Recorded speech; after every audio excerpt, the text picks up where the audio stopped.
Assalamualaikum warahmatullahi wabarakatuh. Halo sahabat, selamat berjumpa di channel Alvin Rahmat, channel tempat berbagi ilmu dan cerita. Kali ini kita akan berbagi ilmu tentang laju reaksi, mengulang-ulang pelajaran yang sudah diberikan di sekolah. Laju reaksi adalah perbandingan perubahan konsentrasi dicatat konsentrasi reaktan dan produk setiap satuan waktu.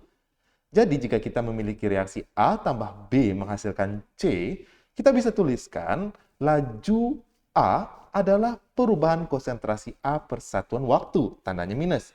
Kemudian laju B adalah perubahan konsentrasi B per satuan waktu, tanda juga minus. Dan laju C adalah perubahan konsentrasi C per satuan waktu.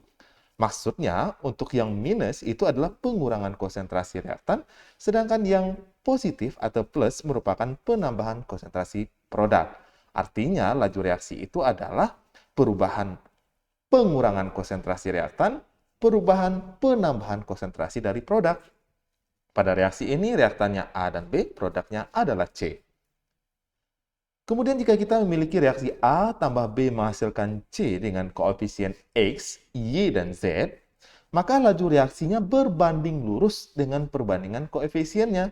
Jadi kita tuliskan laju penambahan konsentrasi C, kita bandingkan laju pengurangan konsentrasi B dibanding laju pengurangan konsentrasi A, atau kita balik, laju A banding laju B banding laju C, bisa kita tuliskan sebagai X banding Y banding Z. Ini sesuai dengan koefisiennya masing-masing. Berikutnya, persamaan laju reaksi adalah hasil kali dari tetapan laju reaksi dengan konsentrasi awal reaktan yang dipangkatkan dengan orde tingkat reaksinya. Jadi jika berbicara masalah persamaan lajunya, kita hanya bicara masalah konsentrasi awal dari reaktannya saja. Jika kita memiliki reaksi tadi A tambah B menghasilkan C, maka persamaan laju reaksinya bisa ditulis V, persamaan laju reaksi sama dengan K, kali konsentrasi A pangkat X kali konsentrasi B pangkat Y. Jadi yang kita ambil hanya reaktannya saja. Di mana V adalah laju reaksi, ini adalah konsentrasi per waktu satuannya, molar per second. Kemudian A, konsentrasi mula-mula dari A, B, konsentrasi mula-mula dari B, masing-masing satuannya adalah konsentrasi molar. Kemudian ada X orde terhadap A dan Y adalah orde terhadap B. Jadi konsentrasi dipangkatkan ordenya masing-masing. Kemudian ada K konstanta laju reaksi, yang mana untuk satuannya bergantung dia orde berapa. Untuk orde 0, satuannya adalah mol per liter second, atau kita bisa tuliskan mol liter min 1 second min 1. Untuk orde 1, liter 1 per second. Kemudian orde 2, liter per mol second. Dan orde 3 adalah liter kuadrat per mol kuadrat second. Untuk orde 0, kita lihat di sini bahwa jika konsentrasinya berubah, maka lajunya tetap. Jika kita gambarkan hubungan laju reaksi dan konsentrasinya seperti ini. Untuk yang orde 1, jika kita hubungkan laju reaksi dan konsentrasi reaktannya seperti ini. Artinya perubahan konsentrasi berbanding lurus dengan perubahan laju reaksinya. Kemudian untuk orde 2, perubahan konsentrasi pangkat 2 itu yang sebanding dengan laju reaksinya. Orde reaksi tidak selalu sama dengan koefisien reaksi. Orde reaksi dapat ditentukan dari data percobaan dengan membandingkan dua data. Jadi, jika kita diberikan data percobaan, maka untuk mencari ordenya kita ambil dua datanya saja. Jadi kita tuliskan perbandingan laju reaksi data pertama terhadap data kedua. Data pertamanya adalah konsentrasi A pangkat orde X, konsentrasi B pangkat orde Y, dibandingkan dengan data kedua sama, konsentrasi A dengan orde X, konsentrasi B dengan orde Y. Jadi di sini nanti dicari data yang mungkin konsentrasi A-nya sama atau konsentrasi B-nya yang sama untuk mempermudah perhitungan.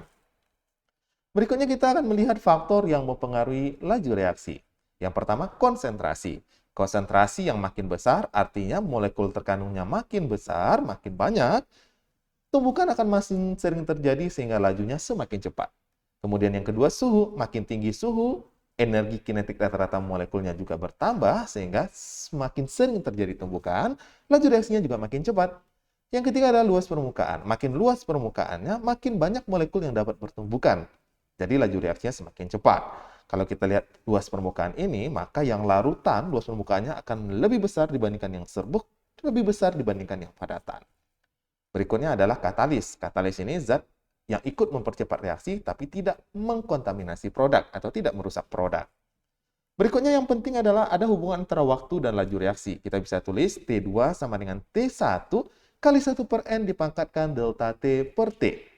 Kemudian untuk suhu dan laju reaksi hubungannya adalah V2 sama dengan V1 dikali N pangkat delta T per T. Untuk simbol T adalah waktu, simbol V adalah laju reaksi, kemudian untuk delta T adalah perubahan suhunya, T2 dikurang T1.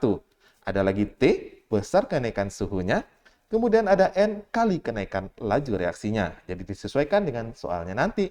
Jadi itulah pengulangan untuk topik laju reaksi. Kita akan bahas tipe-tipe soal tentang laju reaksi pada video berikutnya.